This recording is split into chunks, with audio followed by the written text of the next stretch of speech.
প্রিয় দর্শক, আসসালামু আলাইকুম। গত কিছুদিন আগে ভারত নিয়ন্ত্রিত জম্মু কাশ্মীরে যে অনাকাঙ্ক্ষিত ঘটনা ঘটেছে তারই মধ্য দিয়ে দক্ষিণ এশিয়া ছিল দুটি বৈরী রাষ্ট্র ভারত পাকিস্তানের মধ্যে যে উত্তেজনা তৈরি হয়েছে তা চরম আকার ধারণ করতে পারে বলে এই ধরনের একটি আশঙ্কা করেছে বাংলাদেশ সহ পুরো বিশ্বের জনগণ। অবশেষে এই আশঙ্কাই সত্য হয়েছে। এখন কথা হচ্ছে, এই উত্তেজনার মধ্যে বাংলাদেশের অবস্থান কি হবে।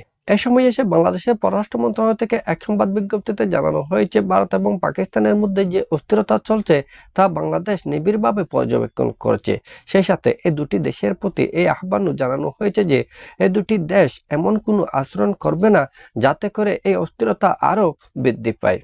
তবে এক্ষেত্রে একটি কথা না বললেই নয় যে বাংলাদেশের জনগণের একটি ক্ষুদ্র অংশ এই অস্থিরতাকে কেন্দ্র করে সোশ্যাল মিডিয়ায় এমন ধরনের বক্তব্য এবং মন্তব্য হাজির করছেন যা এই অস্থিরতাকে আরো বাড়িয়ে দিতে পারে।